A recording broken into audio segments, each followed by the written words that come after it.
Hello ವೀಕ್ಷಕರೇ, welcome to ಕಲಾಕೃತಿ ಪ್ರಪಂಚ. ನಾನಿವತ್ತು ಟಚ್ ಸ್ಕ್ರೀನ್ ಪೆನ್ ಹೇಗೆ ಮಾಡೋದು ಅಂತ ಹೇಳ್ತಿದ್ದೀನಿ. ಮನೆಯಲ್ಲೇ ಇರುವ ವಸ್ತುಗಳನ್ನು ಬೆಳೆಸ್ಕೊಂಡು ತುಂಬ ಈಸಿಯಾಗಿ ಬೇಗನೆ ಮಾಡ್ಬೋದು. ಬನ್ನಿ ಏನು ಬೇಕು ಅಂತ ನೋಡ್ಕೊಂಡು ಬರೋಣ.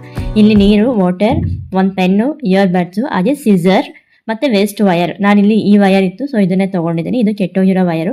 ನಿಮ್ಮನೆಯಲ್ಲೂ ಇದೇ ರೀತಿ ಯಾವುದಾದ್ರು ಕೆಟ್ಟಿರೋ ವಯರ್ ಇದ್ದರೆ ತೊಗೊಳ್ಳಿ. ಫೋನ್ದು ವಯರ್ ಆದರೆ ಬೆಸ್ಟ್ ಆಗುತ್ತೆ, ಆ ಥರ ದಪ್ಪ ಇರಬೇಕು. ಸೊ ತೊಗೊಂಡು ಅದರೊಳಗಡೆ ಇರುತ್ತಲ್ಲ ಆ ವಯರ್ನ ನೀವು ರೆಡಿ ಮಾಡಿ ಇಟ್ಕೊಳ್ಳಿ. ನಾನಿಲ್ಲಿ ಇಟ್ಕೊಂಡಿದ್ದೀನಿ ನೋಡಿ, ಈ ರೀತಿ.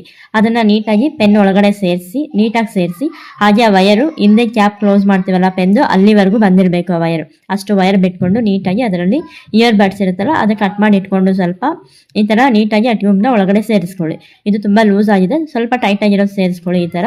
ಹಾಗೆ ಹಿಂದೆ ಬಂದು ನೀಟಾಗಿ ಕ್ಯಾಪ್ ಕ್ಲೋಸ್ ಮಾಡ್ಕೊಳ್ಳಿ. ನಿಮ್ಮದು ಇನ್ನೂ ತುಂಬ ವಯರ್ ಇತ್ತು ಅಂದರೆ ಒಳಗಡೆ ಬಿಟ್ಕೊಂಡು ಕ್ಯಾಪ್ ಕ್ಲೋಸ್ ಮಾಡ್ಕೊಳ್ಳಿ. ನಂತರ ಆ ಇಯರ್ ಬಡ್ಡು ಅದು ವಯರು ಎರಡೂ ನೀಟಾಗಿ ಅಟ್ಯಾಚ್ ಆಗಿರಬೇಕು. ನಂತರ ಅಲ್ಲಿ ಸ್ವಲ್ಪ ನೀರು ಬಿಟ್ಕೊಂಡು ಆ ವಯರ್ ಏನಿರುತ್ತಲ್ಲ ಆ ವಯರ್ನ ನೀವು ಕೈಯಲ್ಲಿ ಹೋಲ್ಡ್ ಮಾಡಿಕೊಂಡು ಈ ಥರ ನೀವು ವರ್ಕ್ ಮಾಡಿದ್ರೆ ವರ್ಕ್ ಆಗುತ್ತೆ. ನೋಡಿ, ಇಲ್ಲಿ ನಾನು ಮಾಡ್ತಾ ಇದ್ದೀನಲ್ವ, ಆರಾಮಾಗಿ ವರ್ಕ್ ಆಗ್ತಿದೆ. ನಾನಿಲ್ಲಿ ಫಾಸ್ಟ್ ಫಾರ್ವರ್ಡ್ ಹಾಕಿದ್ದೀನಿ.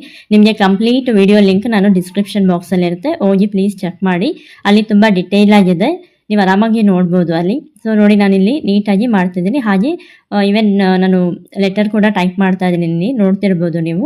ಸೊ ಆರಾಮಾಗಿ ಟೈಪ್ ಆಗುತ್ತೆ. ನೀವೇನಾದರೂ ಕಾಟನ್ ಡ್ರೈ ಆದರೆ ಮತ್ತೆ ನೀವು ಅಲ್ಲಿ ಸ್ವಲ್ಪ ನೀರು ಹಾಕ್ಕೊಂಡು ಮಾಡಿದ್ರೆ ವರ್ಕ್ ಆಗುತ್ತೆ. ನೋಡಿದ್ರಲ್ಲ ಟಚ್ ಸ್ಕ್ರೀನ್ ಪೆನ್ ಹೇಗೆ ಮಾಡೋದು ಅಂತ. ವಿಡಿಯೋ ಇಷ್ಟ ಆಗಿದ್ರೆ ಪ್ಲೀಸ್ ಲೈಕ್ ಮಾಡಿ, ಸಬ್ಸ್ಕ್ರೈಬ್ ಮಾಡಿ, ಹಾಗೆ ನಿಮ್ಮ ಫ್ರೆಂಡ್ಸ್ ಮತ್ತು ಫ್ಯಾಮಿಲಿಗೆ ಶೇರ್ ಮಾಡೋದನ್ನು ಮರಿಬೇಡಿ.